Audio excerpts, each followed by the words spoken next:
It's been said that compound interest was the eighth wonder of the world, and it could be the one thing that has the most to do with your financial success or failure. A fundamental premise of compound interest is that it works best over time and without interruption. The private reserve strategy will give you insight into how to maximize the power of compound interest, not only in the money you're saving and investing for your retirement, but how you spend money as well. What is the private reserve strategy? It's a concept, an idea, a way to look at how money works. It's a strategy designed to help you develop or improve your financial position by avoiding or minimizing unnecessary wealth transfers where possible and accumulate an increasing pool of capital you can access and you control. Some transfers are avoidable, others you can only minimize. An example, for most of us, owning a car is an unavoidable expense. How we pay for the car can help to minimize the expense, meaning that some methods of paying for the car could be better than others. You finance everything you buy. You either earn interest or you forego earning interest. You might be saying to yourself, I don't finance, I pay cash. The reality is you too are also financing because you must make payments to yourself to get back to the same financial position you were in before you made the purchase. A key point to understand is that every dollar we do not save is consumed and lost forever. You may be able to put the money back you spent from future cash flow, but the money you spent is gone and can't be recaptured. Let's take a look at the cost to buy a car. When you buy it, you lose the money you pay for the car. You also lose the interest you pay on the loan, and you use what the interest could have earned you had you been able to invest the interest you paid. This is called opportunity cost. Remember, if you paid cash, you no longer have the money you spent for the car, and you lost the interest the money could have earned had you been able to keep it. So, let's say you bought a $30,000 car at 6% for 60 months. Your payments would be $579.98 a month for a total of $34,799, and you would have also paid $4,799 in interest. Let's say you can earn 6% on your money and that you're trading cars every 2 years and have 40 car buying years left. As you can see, you'll be financing 20 cars over the period, and had you been able to invest the interest you paid, you would have had $463,203, assuming a 6% return. We're not saying you should not buy a car, but rather that you understand the cost. No matter how you look at the price of owning cars, it's quite expensive. The private reserve strategy can give you a method to minimize the loss and maximize your purchasing power. The point we're trying to make is that before you make any purchase, you must not only consider the cost, but the opportunity cost as well. It's not just what you buy, it's how you buy it. There are 3 ways to make major capital purchases like automobiles. The debtors have no savings. They're not earning any interest, so they're forced to pay interest. The savers save. They earn interest on their savings dollars and they pay cash.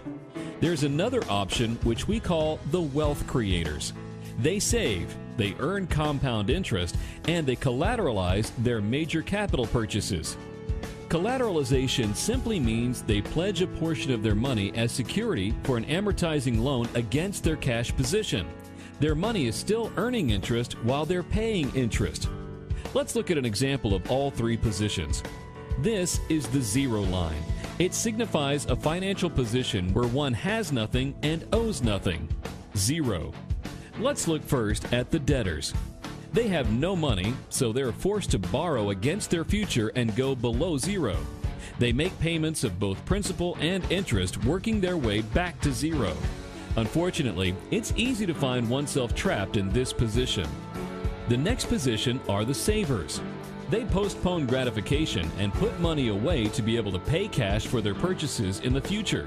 Then the day comes that they must drain their account to make the purchase, and they find themselves uncomfortably close to the zero line, so they begin saving again to ease that tension. Finally, let's look at the wealth creators. They've been saving like the saver. However, when it comes time to make a major capital purchase, they collateralize the purchase, meaning they borrow against their capital and pay off the lender while they continue to compound interest on their money. As you'll notice over time, they, like our other two examples, made the same purchase, paid off their loans, and continued receiving the benefits of compound interest along the way. We all understand that debt is a problem. What is debt? Debt is borrowing money to purchase something that you can't pay for in full with your monthly cash flow. A debtor is someone who has the intention to repay, but does not have the ability to pay in full at the time of purchase. The problem with debt is you have a future obligation against your earnings, which you may or may not be able to fulfill. You lost the money you spent, plus the interest you had to pay to get it. You are now a debtor to the creditor, and you have no control over the money you are spending. Debt is not an efficient purchasing strategy. Okay, if you're not going to go into debt to buy things, what strategy will you have to use? Pay cash, right? What's the problem with paying cash? This seems like a silly question at first. If paying cash for your car is the answer to avoiding going into debt, where's the problem? The problem has to do with compounding interest, or the lack of compounding. To pay cash, one must first save. Once they have sufficient funds to make their purchase, they must now deplete their savings or drain the tank. Remember, while the money was in the tank, it was compounding interest. By paying cash, they do not owe interest. However, they are no longer earning interest on the amount they withdrew. They have reset compounding on that amount of money. To get back to where they were before, they must put back what they withdrew from the tank, plus the interest they lost that they would have earned as well had they left the money in the tank. What makes filling the tank even harder to do is that any interest you earn on the money you have in the tank is usually taxed as it's earned or on withdrawal. Don't forget, compound interest works best over time without interruption. Paying cash is not bad, but it's not the most efficient purchasing strategy. Back to the real problem, which is that when you drain the tank, you're resetting compounding on that amount of money. When we pay cash, we do save interest, but we should also consider the amount of interest we're losing by doing so. Let me give you an illustration.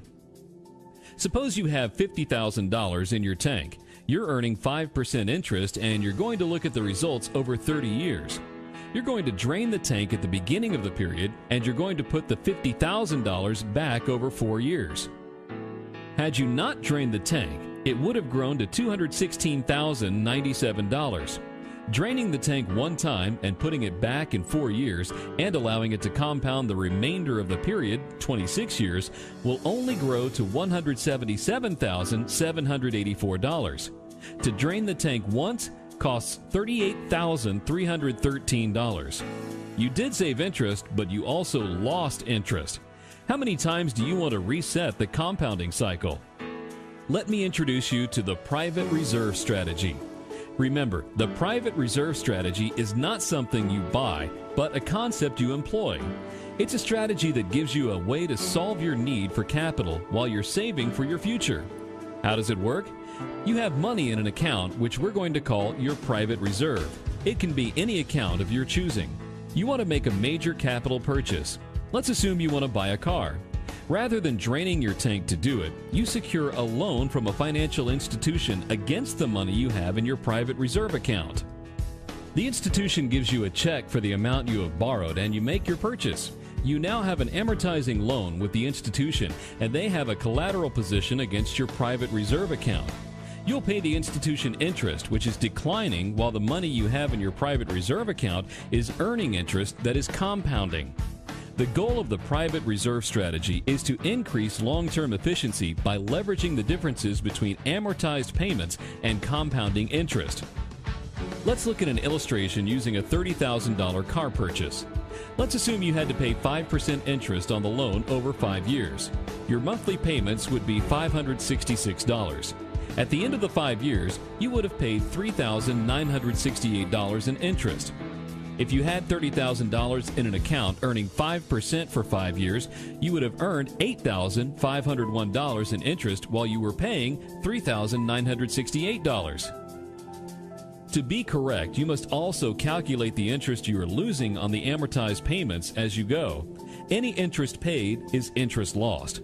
The faster you pay the loan, the quicker you reduce the lien on your private reserve account, increasing your efficiency. The private reserve account can be any account you want to use. While you will want to find an account that gives you the greatest number of benefits, the one benefit that the account you choose must have is that your money must be available through collateralization. When looking for a vehicle to serve as your private reserve account, you're going to want to look for an account that has characteristics and benefits that meet your needs. Well, let's talk about some of those. One of the things you're really going to want is tax-deferred growth on your money. Compounding interest in a taxable account is not going to serve you very well. Tax-free distribution would be awesome to be able to get the money out without paying taxes. You would like to get a competitive rate of return during the accumulation phase when you're putting the money in the tank. You would like to put in as much as you want, thus having high contribution limits. Deductible contributions would be preferred. Collateralization opportunities is key. Remember, if the account you're thinking about will not allow you to collateralize, thus forcing you to drain the tank, that account will not function well as your private reserve. A safe harbor. You want the money in an account that's safe. You would prefer no loss provisions, meaning you can't lose this money. You would also want guaranteed loan options. If you're going to collateralize loans from time to time, you're going to want to be able to do it at your discretion with guaranteed access. Unstructured loan payments would be preferred, meaning you do want to pay the money back, but you're not under any obligation to do so on a set and rigid schedule, thus eliminating the pressure of forced payments. You would want liquidity, use, and control of the money at all times. And then finally, additional benefits like creditor proof, meaning your account is protected in the event of a lawsuit. While many accounts will work as a private reserve, there are some that will work better than others. In addition to the ability to collateralize, the private reserve account must also be safe, meaning the money you put in this account cannot be lost. The private reserve account would not necessarily be an account to replace your investment accounts, although it can also help you be more efficient in that area as well, but rather an accumulation account in addition to your investment holdings. Let's recap. We finance everything we buy. We want our money to earn compound interest without interruption, meaning we never want to drain the tank, and collateralizing our major purchases is a more efficient purchasing strategy than going into debt or paying cash.